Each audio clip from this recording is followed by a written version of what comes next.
Welcome to this explainer. Today, we're diving into what is arguably the most thrilling intellectual and tactical revolution in the entire history of sports, total football. Let's get right into it. I want you to imagine a team where absolutely no player has a fixed position. Seriously, imagine defenders suddenly pushing up to lead a charging attack, while the designated strikers seamlessly drop back to cover the defense. If you've never actually seen it in action, it literally looks like absolute chaos. But, as we're going to explore today, it's actually perfectly choreographed magic. So to really understand this massive paradigm shift, we need to pin down exactly what we're dealing with. Total football is, at its heart, a fluid tactical system where no outfield player has a fixed role.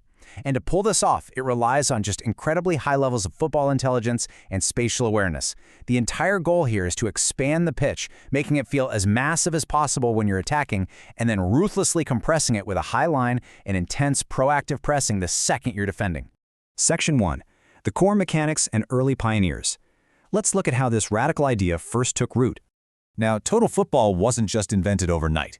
It was a shared, evolving philosophy that crossed borders and spanned decades. Way back in the 1930s, the Austrian Wonder Team was already utilizing these fluid concepts under Jimmy Hogan. Then in the 40s, Argentina's River Plate basically pioneered the dropping center forward with La Máquina.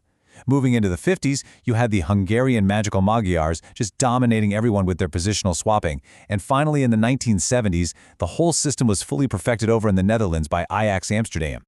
This quote from former Ajax defender Barry Hulshoff is absolutely brilliant because it proves these players were basically doing real-time geometry out there on the pitch. He noted that space was the thing they discussed the whole time: where to run, where to stand, and crucially, when not to move. They weren't just running for the sake of running, They were constantly manipulating space like it was a giant chessboard, seeing every single run as a way to either create or completely destroy available space. Section 2. The masterminds, the general and the maestro. Because every revolution needs its leaders, right? And for total football, that was the authoritarian manager Rinus Michels and his absolute on-pitch genius Johan Cruyff. Now, you might assume Michels was just some distant theoretician, sketching lines on a chalkboard. But 122, that's the number of goals he actually scored as an incredibly hardworking Ajax forward. He played 264 matches for the club long before he ever managed them. So he understood the game from the grass up, and he demanded the exact same industrious work rate from his players that he himself brought to the field. Michels, who was known very appropriately as the General, instituted a wildly grueling physical regimen. We're talking up to 5 training sessions a single day. He basically treated preseason like a military boot camp.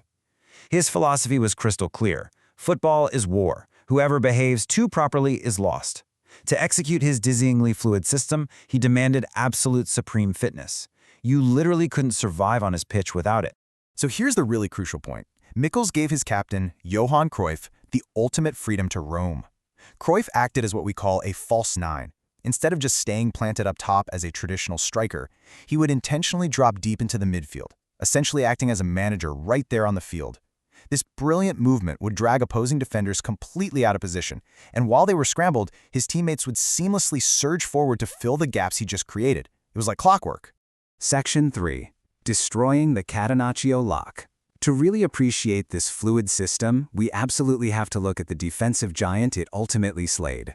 When you pit total football against the dominant Italian Catenaccio system of the era, the contrast is just stark.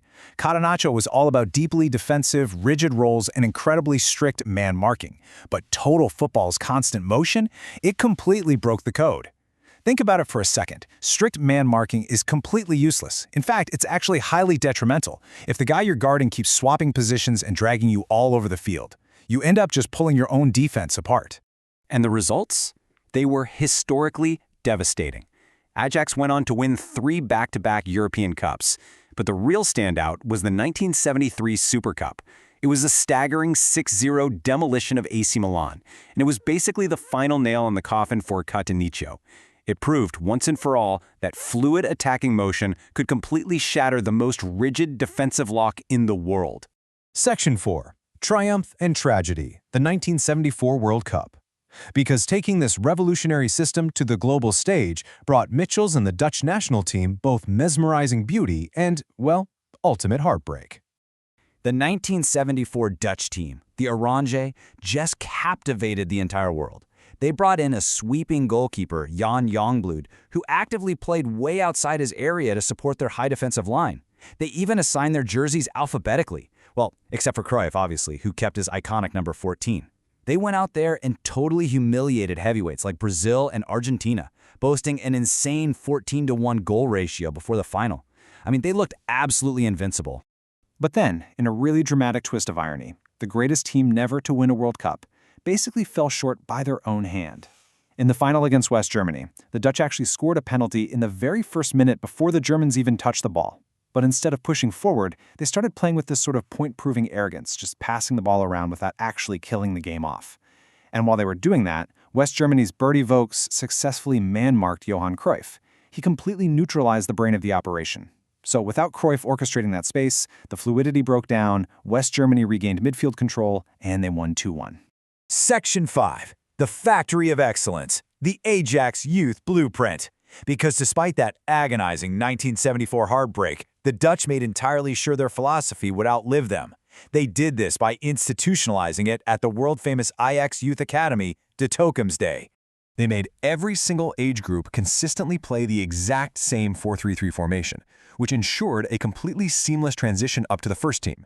They focused heavily on technical mastery, using wheel-cover-specific ball control methods, and they evaluated players holistically with their structured tips system.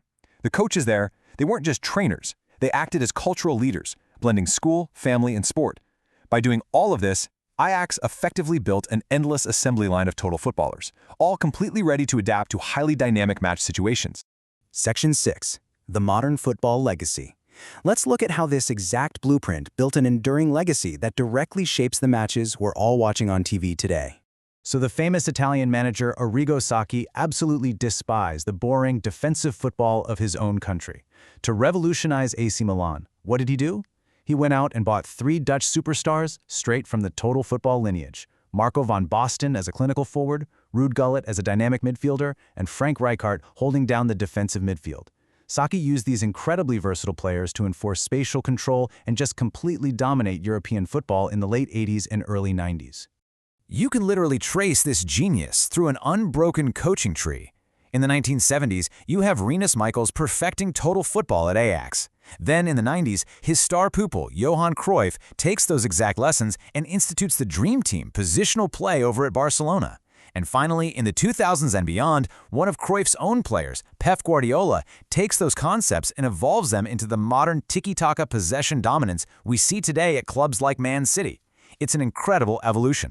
So knowing how a system that completely destroyed rigid roles managed to conquer the footballing world, we really have to ask ourselves, is this kind of total adaptability, this boundaryless fluid teamwork, the ultimate future of all team sports? When you empower players with the technical mastery and spatial awareness to play absolutely anywhere on the pitch, the whole concept of a rigid position just vanishes. It's definitely a fascinating thought to keep in mind the next time you watch a match. Thanks for joining me for this explainer, and next time you tune in, keep an eye out for that beautifully orchestrated chaos out on the field.